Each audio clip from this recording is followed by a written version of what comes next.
Hey there! My name is Stan Prokopenko. I'm going to be doing a series of video tutorials on drawing the head from various angles. Hopefully there will be some interest and I can continue making more of these for you guys. In this first video, I'm going to attempt to summarize and simplify Andrew Loomis's approach to drawing the head. Here we go. If we remove the ear, lips, eyes, and nose from the head, we're left with two simple masses. The first is a ball for the cranium, and the second is a boxy shape for the jaw. The cranium is spherical, but with the sides flattened, so chopping off a slice from both sides of that ball gets us a simplified but close representation of the cranial mass.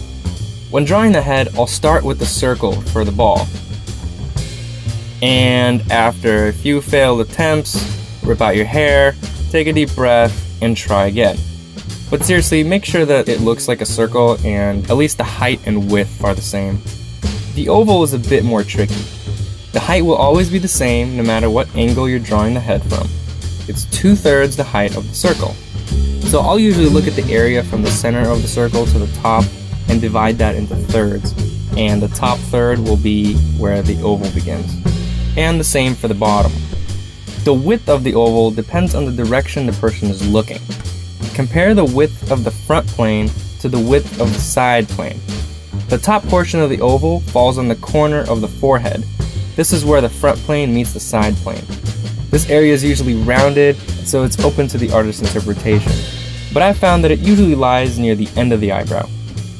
So as I just showed, we indicate the left and right turn of the head by the width of the oval. Now we need to find the up and down tilt. This is indicated by an angle along the side plane. If the head is tilted up, the angle will point up, and if the head is tilted down, the angle will point down. The degree of the tilt will determine how steep to make this line. I like to use the angle from the ear to the brow. From there, I'll continue that line over to the front plane, and since this line represents the brow, pay attention to the angle from one brow to the other. Then draw a curve parallel to the first one, this time starting from the bottom of the oval. This represents the bottom of the nose. Drawing the same line again from the top of the oval would bring you to the hairline. Now, since the face can be broken down into nearly perfect thirds, from chin to nose to brow to hair, we can use the measurements we already found to find the length down to the chin.